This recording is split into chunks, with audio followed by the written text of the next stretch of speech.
यदा यदा हि धर्मस्य ग्लानिर्भवति भारत अभ्युत्थानम धर्मस्य तदात्मानं सृजाम्यहम्।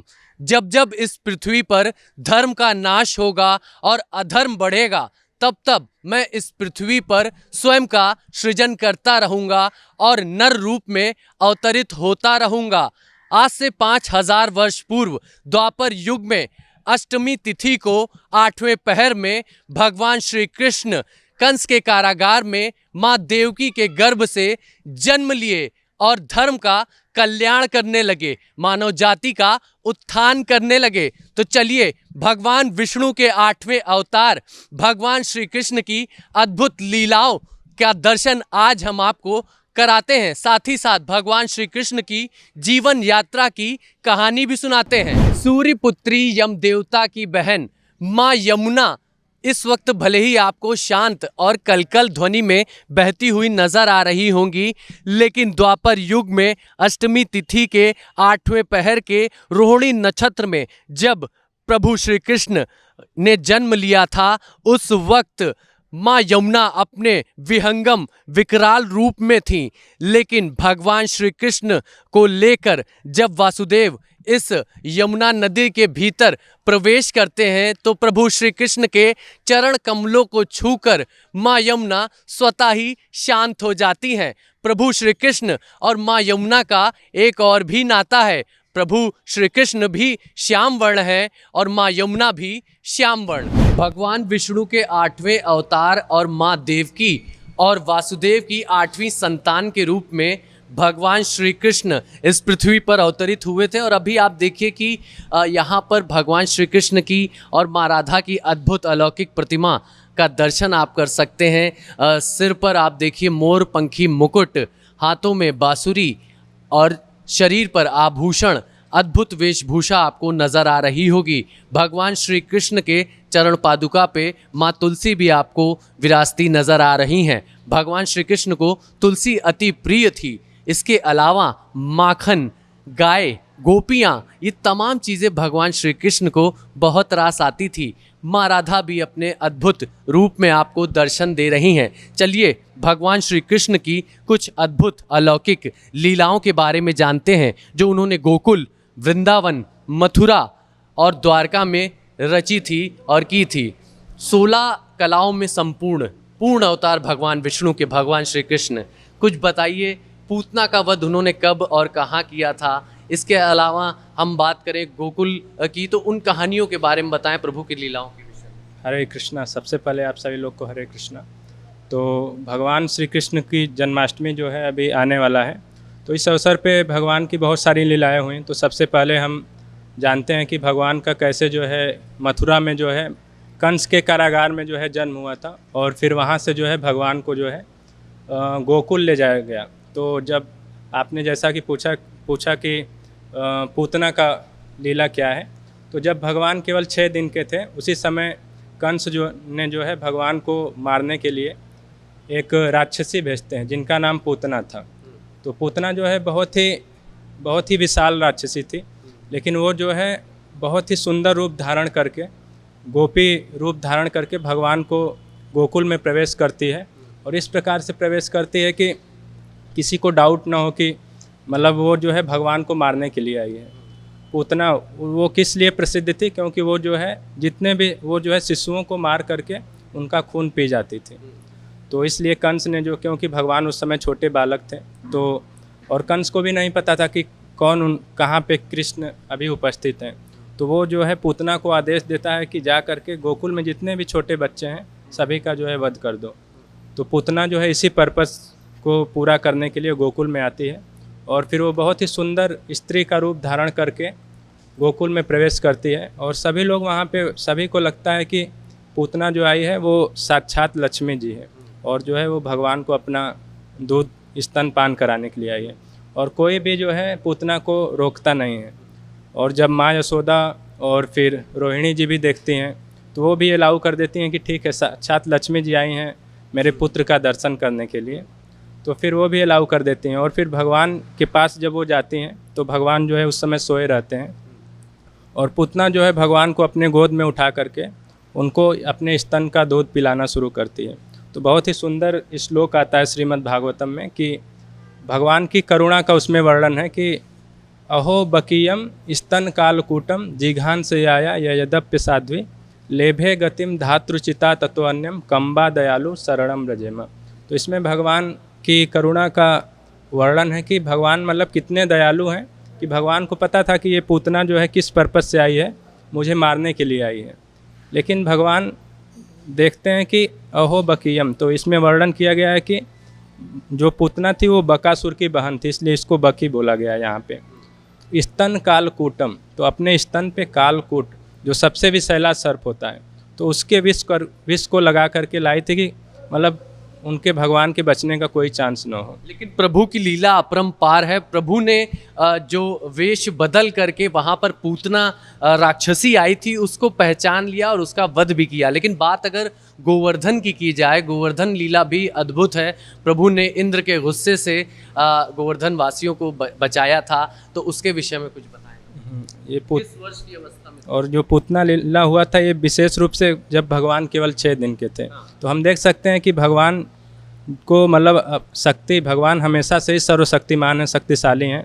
उनको अपनी शक्तियों को प्राप्त करने के लिए कोई तपस्या ये सारी चीज़ें नहीं करना पड़ता। भगवान हमेशा सर्वशक्तिमान है। और गोवर्धन लीला के बारे में आपने जैसा पूछा, तो गोवर्धन लीला भी वृंदावन में हुआ था। तो आज भी आप देखेंगे कि वहाँ पे बहुत बड़ा गोवर्धन पर्वत है जिसका लोग परिक्रमा करते हैं। तो इसका स्टोरी इस प्रकार से है कि उस समय भगवान जो है 7 साल के थे जब गोवर्धन लीला हुआ था। और हर साल जो है जो ब्रज के वासी थे वो लोग जो है एक पूजा करते थे, उसको जो है इंद्र पूजा बोला जाता है। तो हर साल की तरह उस साल भी सभी लोग जो है इंद्र पूजा की तैयारी कर रहे थे। तो उसी समय भगवान वहाँ पे पहुँचते हैं और फिर वो बोलते हैं कि क्योंकि गोवर्धन पर्वत हमें सारी चीज़ें दे रहे हैं, तो इसलिए हमें जो है गोवर्धन पर्वत की पूजा करना चाहिए। और इंद्र का काम ही है वो वर्षा देना। वो बोलते हैं कि समुद्र जो है इंद्र की पूजा नहीं करता, लेकिन फिर भी जो है इंद्र को वहाँ पे पानी देना पड़ता है। तो उसके लिए हमें जो है कुछ करने का ज़रूरत नहीं, वो ऑलरेडी देंगे। क्योंकि हमें हमारी गायें जो हैं, हमारी गायों के लिए घास और फिर फल फूल जो है गोवर्धन पर्वत दे रहे हैं, तो इसलिए हमें जो है गोवर्धन की पूजा करना चाहिए और उनको प्रसन्न करना चाहिए। तो फिर इस चीज़ को जब इसका समाचार जो है इंद्र को मिलता है तो बहुत ही नाराज़ होते हैं। और फिर वो जो पृथ्वी के प्रलय के समय संवर्तक बादल रहता है, तो उसको भेजते हैं पूरे वृंदावन को नष्ट करने के लिए। और उस समय सारे वृंदावन में पूरा बाढ़ आ जाता है। तो उस समय सभी लोग भगवान के पास जाते हैं कि आप जो है हमारी रक्षा कीजिए। तो उस समय भगवान जो है गोवर्धन पर्वत के पास जाते हैं और फिर अपने बाएं हाथ की कानी उंगली के नाखून पे, तो श्रीमद् भागवतम में वर्णन आता है कि जैसे एक छोटा बच्चा जो है वो मशरूम के पेड़ को अपने हाथ में उठा लेता है। तो बिल्कुल इतनी छोटी अवस्था में प्रभु श्री कृष्ण ने इन छंगुलियों से गोवर्धन पर्वत को उठा लिया था और सभी जो वासी थे वो आश्चर्यचकित हो गए थे कि भगवान श्री कृष्ण की इस लीला को देख करके। और यहाँ पर भी देखिए कि आप मंदिर में भगवान श्री कृष्ण के बाल स्वरूप का और यौवन स्वरूप का भी आप दर्शन कर सकते हैं। भगवान श्री कृष्ण को माखन बहुत प्रिय थे, गोपियाँ बहुत प्रिय थी, ग्वाले बहुत प्रिय थे और साथ ही साथ गाय भी बहुत प्रिय थी। तो चलिए भगवान श्री कृष्ण को जो चीज़ें प्रिय हैं उनके भी अब हम आपको अद्भुत दर्शन करवाते हैं। कृष्ण यानी श्याम वर्ण वाला, जो सभी के मन को आकर्षित कर ले। लेकिन प्रभु श्री कृष्ण को भी कई चीज़ें आकर्षित करती थी, जिसमें माखन, तुलसी, बांसुरी और गोपियाँ, साथ ही साथ ये गौ माता भी शामिल हैं। तो आइए जानते हैं कि प्रभु कृष्ण को ये सभी चीज़ों से इतना प्यार क्यों था, क्यों प्रिय थी प्रभु कृष्ण को। तो कृष्ण का जैसे अर्थ ही होता है सर्वाकर्षक, मीन्स जिनसे जो है सभी लोग जो है आकर्षित हो जाते हैं। तो जैसा कि आपने पूछा गौ माता के बारे में, तो भगवान का कृष्ण का एक नाम गोपाल भी है। गोपाल मीन्स जो है गायों का, जिनसे जो है गायों जो है अत्यधिक प्रेम करती हैं। और भगवान भी गायों से बहुत ज़्यादा प्रेम करते हैं। तो इसके पीछे एक छोटा सा स्टोरी है कि भगवान क्यों गायों से इतना ज़्यादा प्रेम करते हैं। तो जब भगवान जो है बचपन में छोटे थे तो अपने मित्रों के साथ जो है वो जंगल में गायों को लेकर चराने के लिए जाते थे। तो उस समय एक बार माता यशोदा ने देखा कि भगवान जो है जंगल में जा रहे हैं तो उनके पैर में कुछ गड़ जाएगा। तो भगवान के लिए जूते बनाते हैं और फिर भगवान को बोलती हैं कृष्ण को कि आप जो है ये जूते पहन करके जंगल में जाइए गायों को चराने के लिए। तो उस समय भगवान जो है बोलते हैं कि आपने मेरे लिए जूते बनाए हैं, और भगवान के पास जो है 9 लाख गायें थी टोटल। तो भगवान बोलते हैं कि ठीक है, मैं जूते तभी पहनूंगा जब मेरी सारी गायों के लिए 9 लाख गायें मीन्स सभी के लिए 4-4 जूता, 4-4 पैर में रहना चाहिए। तो 36 लाख जब जूते सबके लिए आप बनाएंगे तभी मैं भी जो है जूता पहन करके जाऊंगा, नहीं तो मैं भी उन्हीं के जैसा हो जाएंगे, मैं जो है उन्हीं के साथ जाऊंगा। तो जब ये वार्तालाप चलती रहती है तो उस समय कुछ गायें जो है इस बातचीत को सुन लेती हैं, और फिर वो इतना ज़्यादा खुश होती हैं कि भगवान जो है हमसे इतना ज़्यादा प्रेम करते हैं, और फिर वो तुरंत जा कर के रास्ते के जितने भी कंकड़ पत्थर होते हैं सभी को जा कर के अपने खुरों से जो है जा कर के एकदम पाउडर बना देती हैं। तो आप आज भी जाएंगे वृंदावन में तो कुछ एरिया ऐसा है जहाँ का जो धूल है वो एकदम वो जो काऊ के द्वारा गायों के द्वारा किया गया, तो आप उसको देख सकते हैं कि बहुत ही सॉफ्ट है, तो वो भगवान की गायों के द्वारा किया गया था। तो आप सोचिए संपूर्ण जगत में हर जीव के प्रति प्रभु श्री कृष्ण अपना प्रेम भाव रखते थे, चाहे वो इंसान हो या फिर ये गाय हो। तो प्रभु श्री कृष्ण और गाय से जुड़ी ये अद्भुत कहानी वाकई हमारे मन को भी छू ली है। प्रभु कृष्ण की और लीलाओं को भी हम जानते हैं, और जानते हैं कि आखिर प्रभु श्री कृष्ण को 56 भोग ही क्यों लगाया जाता है। आखिर भगवान श्री कृष्ण को 56 भोग ही क्यों लगाया जाता है?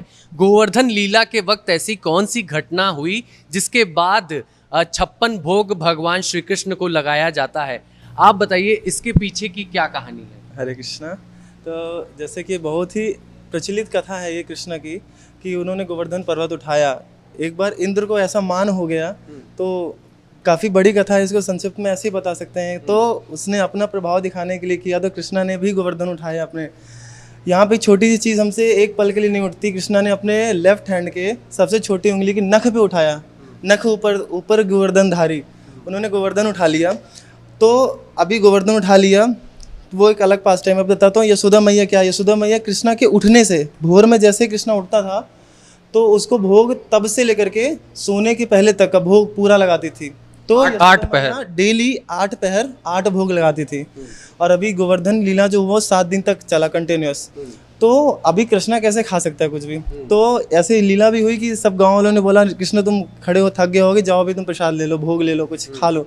तो कृष्णा ने बोला अरे नहीं नहीं मैं संभालूं। बोले नहीं हम लाठी लगा के संभालते हैं। तो सबने लाठी लगाया, लेकिन जैसे कृष्ण ने हल्का सा हिलाया तो सबकी हिम्मत डोल गई, सबकी लाठी टूट गई। तो फिर सबने बोला नहीं कृष्ण तुम ही संभालो, तुम अब जब ये सारा तुम्हारा लीला हो जाए तभी खाना। फिर 7 दिन बाद जब ये गोवर्धन उन्होंने फाइनली नीचे रखा तब उन्होंने भोग लगाया। तो यशोदा मैया ने और पूरे गांव ब्रजवासियों ने सब ने मिल करके 56 भोग का भोग लगाया। यशोदा मैया ने 56 भोग लगाया। ऐसे तो बहुत भोग लगाया, लेकिन मेन जो बेसिक जो एकदम माँ यशोदा मैया ने लगाया वो 56 भोग लगाया। तब से ये ऐसी परंपरा में आया और हम लोग भी इसे 56 भोग लगाते हैं। लेकिन जो हम लोग प्रेमी हम लोग और ही ज़्यादा लगाते थे, इसलिए हम लोग इस बार और ज़्यादा भोग लगाएंगे, 108 प्लस। बिल्कुल, तो ये 56 भोग की कहानी है प्रभु श्री कृष्ण की। गोवर्धन पर्वत को लगातार 7 दिनों तक इस छोटी उंगली से उठाने के बाद जब 8 प्रहर और 7 दिन लगातार वो भूखे रहे, तब माता ने उनको 56 भोग दिया। और उसी के बाद से प्रभु को तुलसी के साथ 56 भोग लगाने की प्रथा चल रही है। आप भी भगवान की भक्त हैं, गोपियाँ भी भगवान को अति प्रिय थी। कुछ बताइए, जब आप यहाँ पर आते हैं तो कैसा रहता है, क्या माहौल रहता है? हरे कृष्णा।